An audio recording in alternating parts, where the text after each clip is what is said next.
Good afternoon, Shabbat Shalom to everybody. Thinking about Parshat Bo and kind of this big transition between God talking to Moshe as an individual, telling him about things that are going to happen, whether it's the plagues or the Exodus, to the beginning of Parak Yud Bet, where we really have the first place where the Jewish people as a nation are commanded in anything, in the new moon, in the Pesach rituals, in the Korban, in what the next few days are going to look like, and what are the things they need to do. And this is a huge transition moment, as now God is in the mode of kind of giving over the Torah through Moshe, already here in this very local opening moment. But of course this will continue into Sinai and beyond. And it's interesting to note that the Midrash and the commentaries pick up on the fact that the opening pasuk by Vayomer Hashem el Moshe ve'el Aharon be'eretz Mitzrayim lemor. God speaks to Moshe and Aaron in the land of Mitzrayim. And they ask, well, duh, it's in the land of Israel, in the land of Mitzrayim. Where else would it be? Why would it say be'eretz Mitzrayim? And so it opens up this question of the way that the Torah actually begins in the land of Egypt. The notion of God giving over commandments begins to the nation in the land of Egypt, which is a really interesting kind of idea to think about. And the Midrash notes, though, that if we're thinking about it and putting it in context, there's another moment that's important to bring into the conversation, and that is that Moshe, at one moment during the plagues in Parak Tet, in order to stop the plague of the hail, he walks outside. He says he goes outside the city and puts up his hands, and that's when he gets the hail to stop, and that God is going to stop the hail.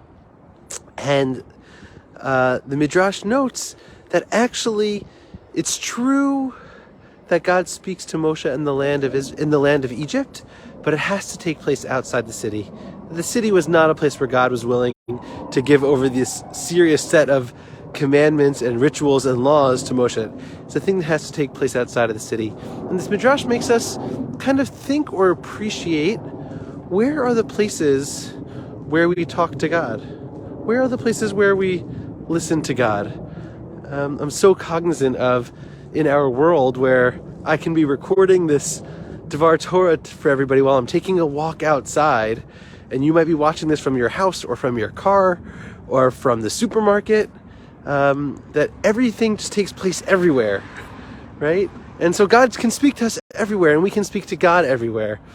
But the Midrash points us to say, like, well, maybe there are places that we can carve out for ourselves, places where we go to talk to God, places where we go to listen to God. Maybe it's a Beit Midrash where we learn. Maybe it is when we take hikes or go and meditate on mountains or spend our time out in nature.